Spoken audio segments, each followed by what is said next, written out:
up in today's episode of The Play. Good evening, Oklahoma. I'm Dave Morris. Local concerns about a fast-track program for future doctors, an offering for budding artists and families on Film Row, and how much longer will these mild temperatures hang around? But first, a federal judge struck down Oklahoma's ban on same-sex marriage as unconstitutional on Tuesday. Despite the ruling, it could be more than a year before same-sex marriages are allowed in Oklahoma, and only then if the U.S. Supreme Court upholds the principle that same-sex couples can't be discriminated against by states. Our man in Washington, Chris Castile, spoke about the various scenarios surrounding the case. There was a case in Utah in December, almost identical really, to Oklahoma's case, where a federal judge overturned that state's ban on same-sex marriage. They actually passed it overwhelmingly the same year that Oklahoma passed it. That case has already gone to the 10th Circuit Court of Appeals in Denver. There was a period there, I think it was a little more than 2 weeks, where same-sex couples in Utah were allowed to marry. It seems like they rushed out and started the process, right? They absolutely did. And the Supreme Court, and the judge there would not put a hold on his own ruling. The U.S. Supreme Court ultimately did last week, put a hold on his ruling while the 10th Circuit hears this case, the Utah case. So now you've got, yesterday, the Oklahoma judge, federal judge in Tulsa, basically doing the same thing as the Utah judge. We've got a similar case, and it presumably is now going to go to the 10th Circuit Court of Appeals. And that was Chris Castile via Skype earlier today. You can watch that video in its entirety online at newsok.com.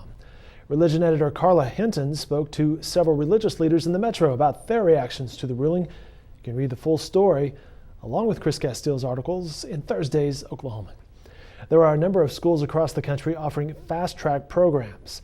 And now some medical schools are following suit. The colleges experimenting with the idea are hoping to produce doctors more quickly and also reduce the amount of debt for young medical students.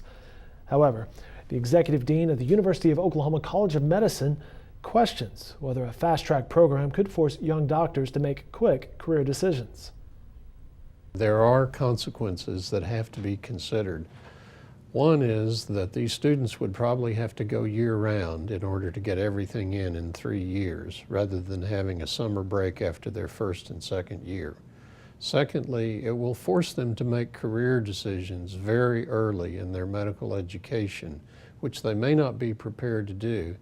And thirdly, it's not easy to change those career decisions because of a national matching program for residency positions. Our Catherine McNutt is working on that story. The Premiere Festival on Film Row will take on the added attraction of a pop-up children's museum at IAO Gallery late January and late February. Premiere takes place every third Friday of each month. Organizers hope the Urban Children's Museum will attract more families and inspire young participants. Steve Lackmeyer will examine how this festival is helping bring life to the one-time Skid Row that's coming up in upcoming editions of the Oklahoman.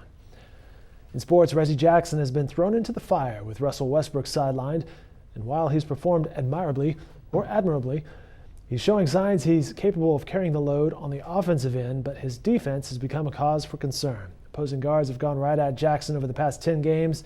The majority of them have had their way. Darnell Mayberry looks at that in tomorrow's editions of the Oklahoman. In weather, the mild temperatures we've been enjoying these past few days, well, they could continue through the early part of next week. Forecasters predict temperatures will remain in the 50s through Saturday. You might even see highs in the 60s on Sunday. That'll do it for this episode of The Play. These stories and more can be found in upcoming editions of the Oklahoman and on the website you're looking at probably right now, newsok.com. Have a great Wednesday evening, everyone.